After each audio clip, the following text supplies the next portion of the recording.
परमा एकादशी। अर्जुन बोले, हे जनार्दन, आप अधिक मास के कृष्ण पक्ष की एकादशी का नाम तथा उसके व्रत की विधि बतलाइए। इसमें किस देवता की पूजा की जाती है तथा इसके व्रत से क्या फल मिलता है? श्री कृष्ण बोले, हे पार्थ, इस एकादशी का नाम परमा है। इसके व्रत से समस्त पाप नष्ट हो जाते हैं तथा मनुष्य को इस लोक में सुख तथा परलोक में मुक्ति मिलती है। भगवान विष्णु की धूप, दीप, नैवेद्य, पुष्प आदि से पूजा करनी चाहिए। महर्षियों के साथ इस एकादशी की जो मनोहर कथा काम्पिल्य नगरी में हुई थी, कहता हूँ, ध्यान पूर्वक सुनो। काम्पिल्य नगरी में सुमेधा नाम का अत्यंत धर्मात्मा ब्राह्मण रहता था। उसकी स्त्री अत्यंत पवित्र तथा पतिव्रता थी। पूर्व के किसी पाप के कारण यह दंपत्ति अत्यंत दरिद्र था।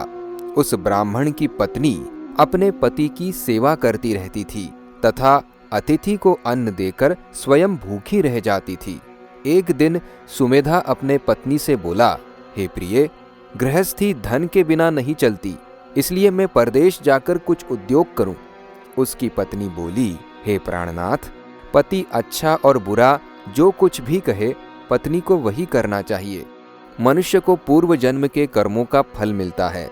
विधाता ने भाग्य में जो कुछ लिखा है वह टाले से भी नहीं टलता। हे प्राणनाथ, आपको कहीं जाने की आवश्यकता नहीं। जो भाग्य में होगा वह यहीं मिल जाएगा। पत्नी की सलाह मानकर ब्राह्मण परदेश नहीं गया। एक समय कौंडिन्य मुनि उस जगह आए। उन्हें देखकर सुमेधा और उसकी पत्नी ने उन्हें प्रणाम किया और बोले, आज हम धन्य हुए। आपके दर्शन से हमारा जीवन सफल हुआ। मुनि को उन्होंने आसन तथा भोजन दिया। भोजन के पश्चात पतिव्रता बोली, हे मुनिवर, मेरे भाग्य से आप आ गए हैं। मुझे पूर्ण विश्वास है कि अब मेरी दरिद्रता शीघ्र ही नष्ट होने वाली है। आप हमारी दरिद्रता नष्ट करने के लिए उपाय बताएं। इस पर कौंडिन्य मुनि बोले, अधिक मास की कृष्ण पक्ष की परमा एकादशी के व्रत से समस्त पाप, दुख और दरिद्रता आदि नष्ट हो जाते हैं। जो मनुष्य इस व्रत को करता है वह धनवान हो जाता है। इस व्रत में कीर्तन, भजन आदि सहित रात्रि जागरण करना चाहिए।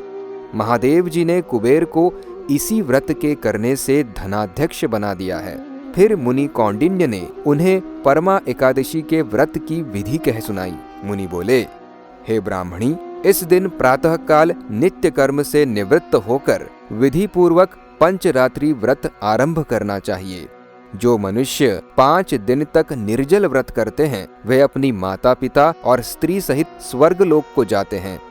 हे ब्राह्मणी, तुम अपने पति के साथ इसी व्रत को करो। इससे तुम्हें अवश्य ही सिद्धि और अंत में स्वर्ग की प्राप्ति होगी। कौंडिन्य मुनि के कहे अनुसार उन्होंने परमा एकादशी का 5 दिन तक व्रत किया। व्रत समाप्त होने पर ब्राह्मण की पत्नी ने एक राजकुमार को अपने यहाँ आते हुए देखा।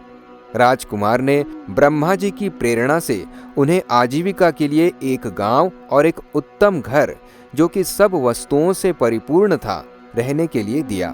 दोनों इस व्रत के प्रभाव से इस लोक में अनंत सुख भोगकर अंत में स्वर्ग लोक को गए।